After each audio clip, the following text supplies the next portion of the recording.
Attention Deficit Hyperactivity Disorder, commonly known as ADHD, is a multi-gene disorder that is usually characterized by three main symptoms: inattention, impulsivity, and/or hyperactivity.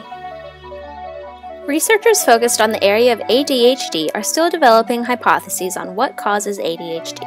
As we set out to do our research, we decided to focus on some possible causes of ADHD.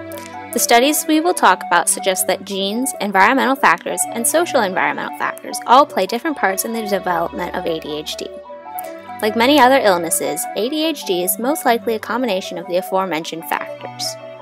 Maternal stress during pregnancy has been researched in conjunction with the development of ADHD, and there is strong evidence to support this potential correlation.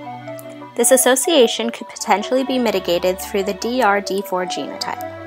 The DRD4 genotype is a dopamine receptor that has been linked to ADHD by research done at McGill University by Natalie Grzenko.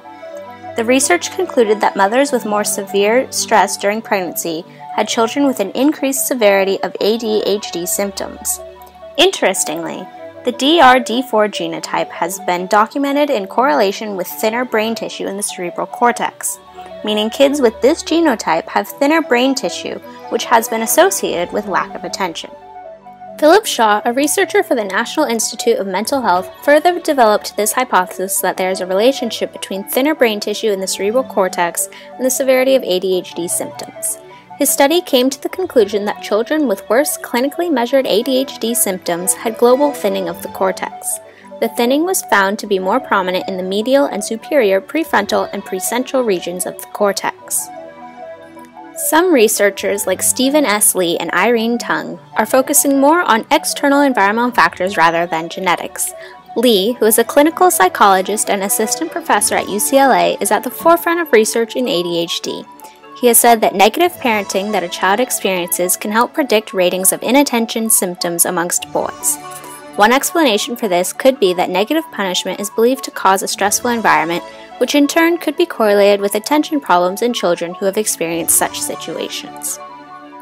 The studies that we have mentioned show that there is a relationship between ADHD and external factors such as stress in utero, negative parenting, and thinning of the cerebral cortex. However, ADHD is still considered a relatively new area of research.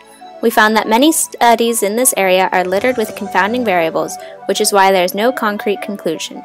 Scientists and psychologists still have a lot to learn. New technologies will hopefully help the scientists and psychologists continue to research on ADHD in new ways and eventually allow them to be able to predict and control the condition.